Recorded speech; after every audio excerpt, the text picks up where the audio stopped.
So I'm just out here in one of our bean fields, soybeans, sorry, I guess I forget there are other types of beans out there.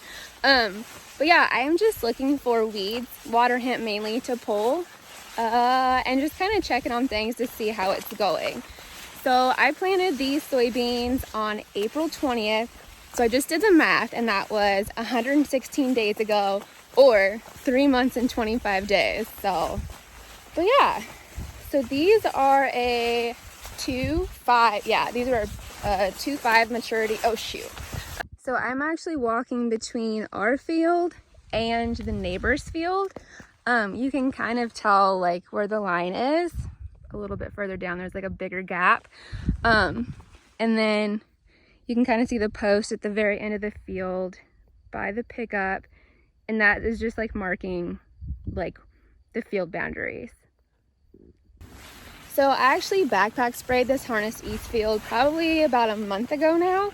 But I'm just coming back through here probably for the last time before we get in here to harvest it, just to make sure no really bad weeds popped back up along the edges.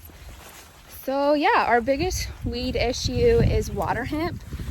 For the most part, our fields stay pretty clean. We have the biggest issues along the edges, like with neighbors. And water hemp is by far our worst weed. Man, I'm out of shape and I've only gone a mile. Whew. But anyway, yeah, water hemp is for sure the worst. It's resistant to a lot of chemicals, which sucks. So at this point of the year, if there's any that we see, we pull it by hand and carry it out of the field. So a lot of manual labor. Oh man. Okay.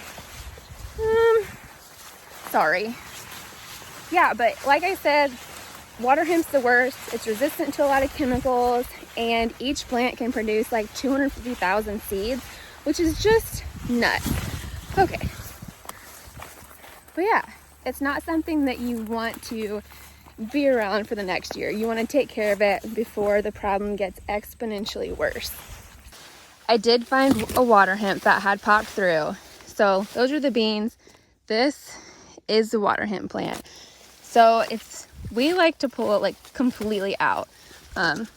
Just hit all the dirt off. Oh, I didn't realize that I had mud all over my face because I'm sweating like a whore in church. But we have to carry out all of the water hemp that we pull to make sure it doesn't like take off again in the middle of the field. So super fun, super glamorous. So there ended up being like quite a bit more water hemp along the north and west edges than I thought there would be, which kind of sucked, but I'm glad I got it out of there. But that means that I ended up in the exact opposite corner that the pickup was parked in. So I think I'm gonna have my workout in for the day. Like according to my watch, I've already burned 600 calories today, so good enough for me. But this field isn't, like I said, it's an 80-acre field. It's probably one of our best fields that my dad has. It didn't used to be, it actually used to be one of the worst. I don't remember this because I was still too young when they put the tile in to really remember it, but once they tiled this field, so basically they just put plastic tubing kind of underneath the ground to drain off that excess water. Corn and beans, especially beans, they don't like wet feet. They don't like to sit in the water. So the faster we can get that drained off, the better in the long run. So this is always the first field we usually plant in both corn and beans every year. So these are planted April 20th, like I said. I guess I haven't like actually walked out in the middle of the field to look at them in a while. So might do that and check out how they're doing.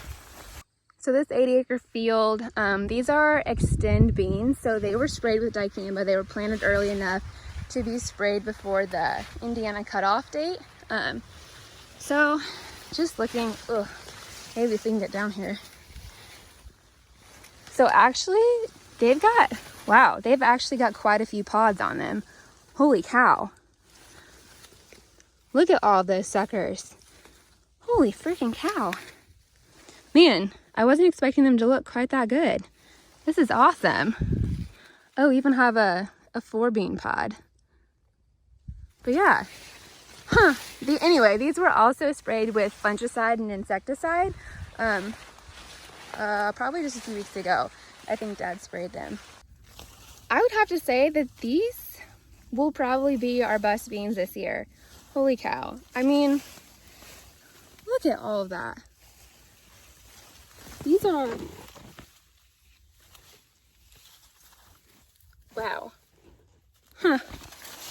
Considering what a kind of a crappy start to the year we had, this will be a nice field to start off in harvesting, which is coming up a lot sooner than I would like.